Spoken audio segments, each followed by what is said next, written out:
Puji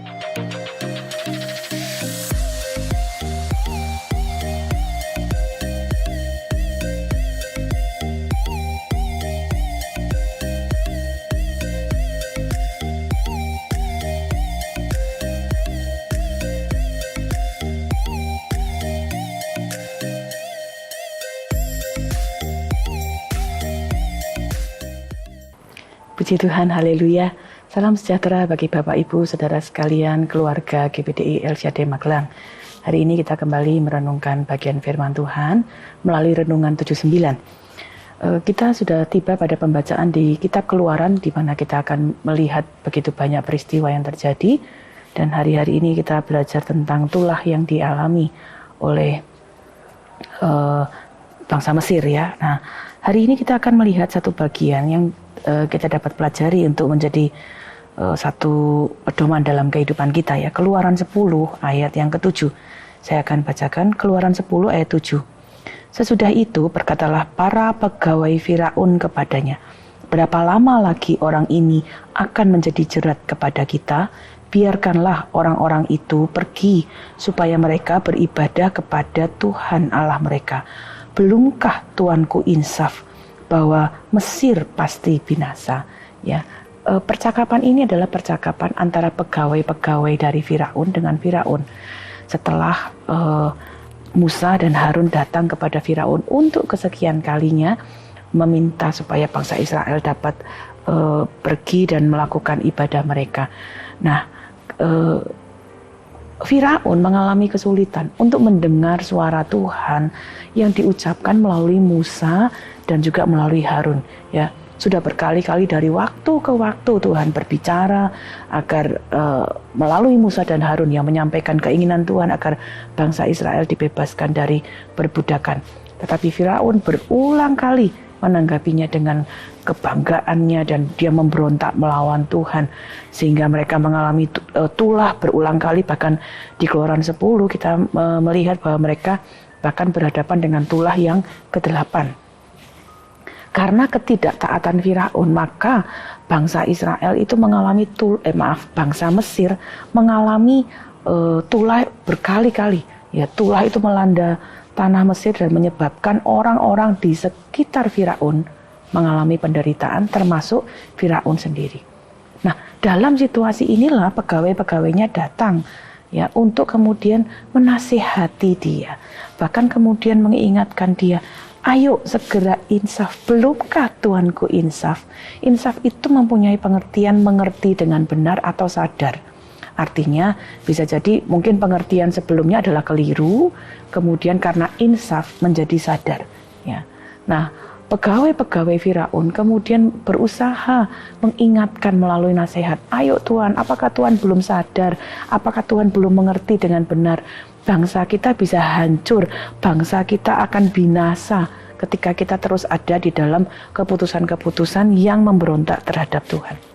Tetapi kalau kita kemudian baca ini ya, kemudian kita melihat bagaimana kemudian Firaun memilih untuk tidak insaf, tidak mengerti, tidak mau menyadari apa yang kemudian terjadi.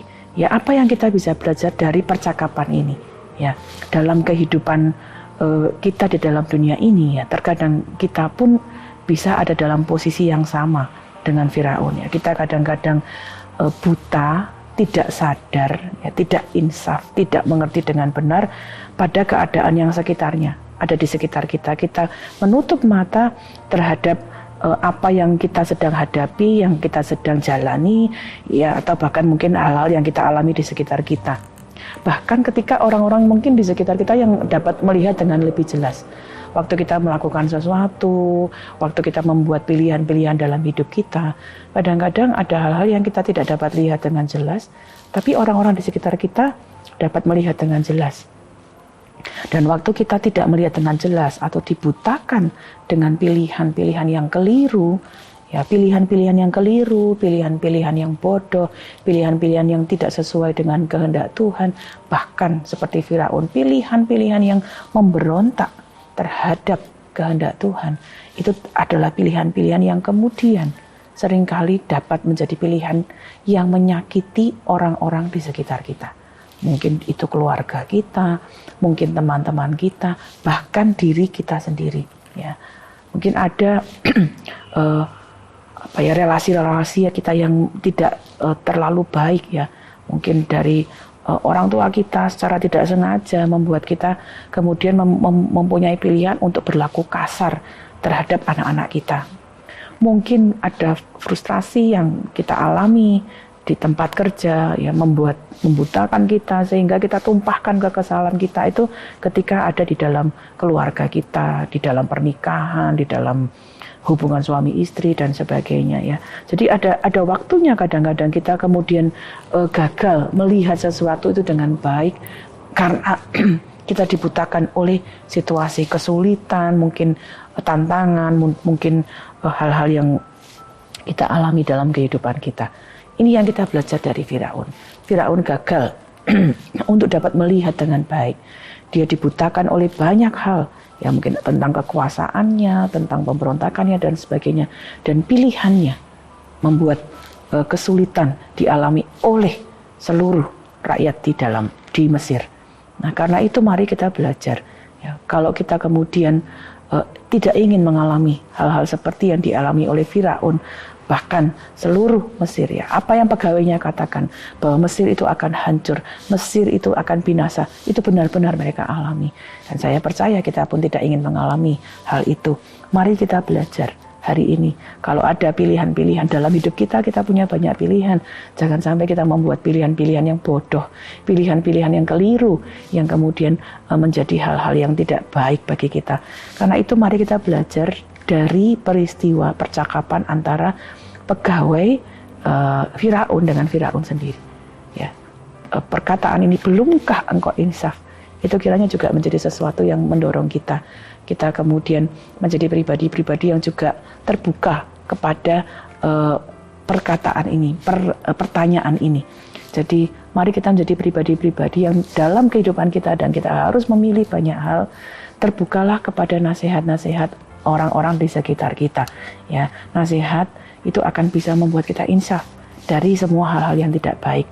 Nasihat itu dapat membuat kita punya pemikiran yang berbeda, alternatif dari mungkin apa yang kita sudah pikirkan sendiri. Ya, karena dalam keputusan hidup kita tidak selalu harus membuat keputusan sendiri. Kita juga bisa menerima masukan-masukan, nasihat-nasihat. Ya, karena itu hari ini saya ingin kita belajar bersama. Mari jadi pribadi-pribadi yang terbuka kepada nasihat, supaya kita kemudian bisa menyadari, mengerti dengan benar waktu kita harus mengambil keputusan dalam hidup kita, supaya keputusannya tidak keliru. Nah, nasihat itu bisa datang dari mana saja.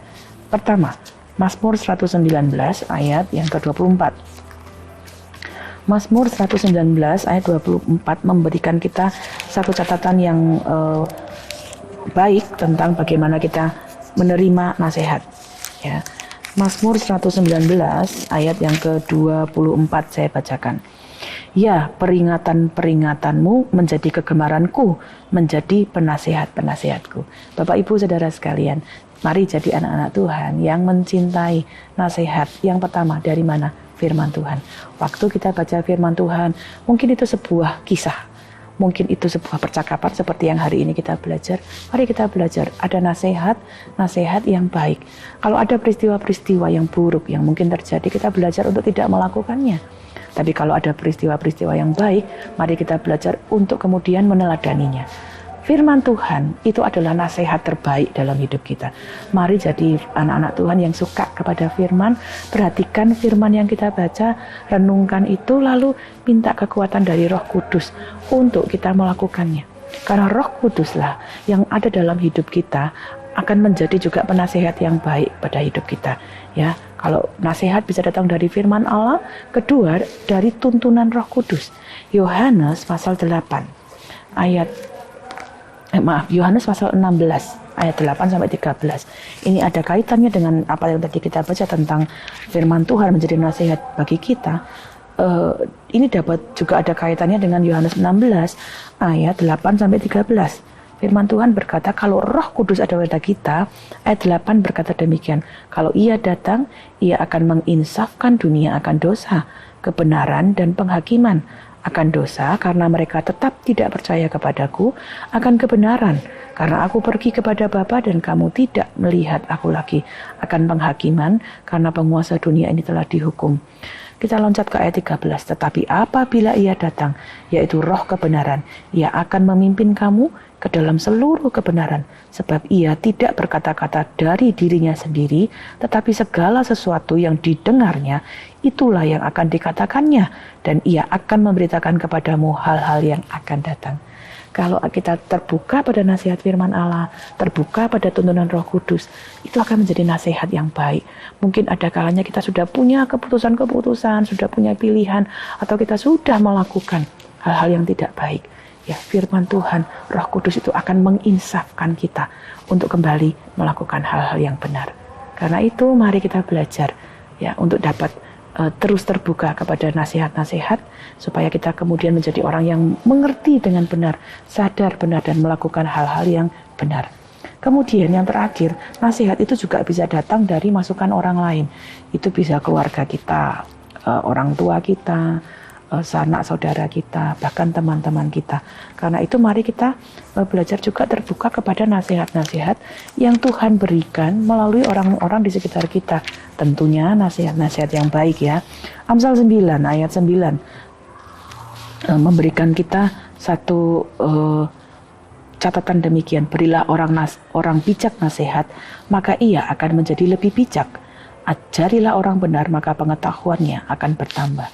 Ya, ketika kita diberi nasihat akan membawa kita menjadi orang-orang yang bijaksana, sehingga pilihan-pilihan hidup kita adalah pilihan hidup yang benar. Ya, jangan hanya percaya kepada keputusan kita sendiri saja. Ya, bisa jadi keputusan kita, pemikiran kita terfokus pada satu pandangan. Tapi ketika kita terbuka pada nasihat-nasihat orang lain, ada pandangan yang lebih luas yang kita dapatkan. Amsal 12 ayat 15 berkata demikian. Jalan orang bodoh lurus dalam anggapannya sendiri, tetapi siapa mendengarkan nasihat, ia bijak. Jangan hanya berpandangan pada anggapan kita sendiri. Kita manusia yang terbatas, sama seperti Firaun. Dengan kekuasaannya, dengan kebanggaannya, dengan kemegahannya, dia beranggapan bahwa pilihannya itu benar. Tetapi ketika dia tidak mau terbuka, tidak mau insaf terhadap masukan-masukan yang dia terima, justru mengakibatkan kehancuran kepada dirinya sendiri dan kepada orang lain. Karena itu, mari kita belajar untuk mendengarkan nasihat supaya kita dapat menjadi bijak terhadap apa yang kita hadapi dan lakukan dalam hidup kita. Amsal 19 ayat yang ke-20 juga memberi catatan yang sama. Dengarkanlah nasihat dan terimalah didikan supaya engkau menjadi bijak di masa depan.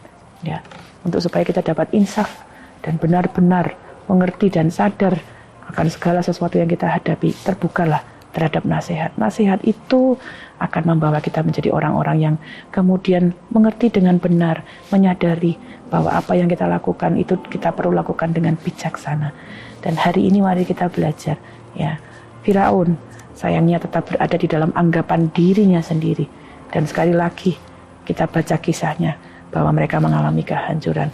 Tapi mari kita belajar jadi anak-anak Tuhan yang terbuka kepada segala masukan yang baik, terutama dari firman Tuhan, dari tuntunan Roh Kudus, dan dari orang-orang di sekitar kita. Apabila ada sesuatu yang keliru yang kita sudah buat dalam keputusan kita, dalam pikiran kita, bahkan dalam apa yang kita lakukan, jangan ragu untuk insaf kembali, karena bagi Tuhan ya tidak pernah ada kegagalan yang tidak bisa diperbaiki menjadi keberhasilan. Kapan itu bisa diperbaiki? Saat kita berkata ya kepadanya, ya kepada tuntunannya. Dan hari ini saya percaya Tuhan akan menolong kita untuk menjadi orang-orang yang bijaksana. Kalaupun ada pemikiran, pilihan yang pernah keliru, segera insaf, segera kembali. Di dalam Tuhan selalu ada pemulihan. Amin. Mari kita berdoa bersama-sama. Bapa, kami mengucap syukur karena kami dapat belajar dari firman-Mu, untuk kami dapat menjadi anak-anak Tuhan yang terbuka kepada tuntunan firman-Mu, terbuka kepada tuntunan Roh Kudus, terbuka kepada tuntunan sesama kami, nasihat, supaya itu pun dapat membawa kami menjadi orang-orang yang bijaksana. Bapa, kami berterima kasih, kami dapat belajar dari peristiwa yang tercatat dalam firman-Mu. Kalaupun ada pemilihan perilaku yang keliru, Tuhan tolong kami untuk terbuka, untuk segera insaf, kembali menyadari, untuk sadar dari segala hal yang keliru dan kembali kepada jalan yang benar. Kami berdoa berkati setiap kami yang dengar firman-Mu, supaya kami dapat menjadi anak-anak Tuhan yang terus berada di dalam kebenaran-Mu. Terima kasih Bapa. Tuhan, tolonglah seluruh keluarga GBDI El Shaddai Magelang, supaya jangan seorang pun menganggap kami rendah, melainkan terus menjadi teladan bagi orang-orang percaya dalam perkataan, dalam tingkah laku, dalam kasih, dalam kesetiaan, dan dalam kesucian.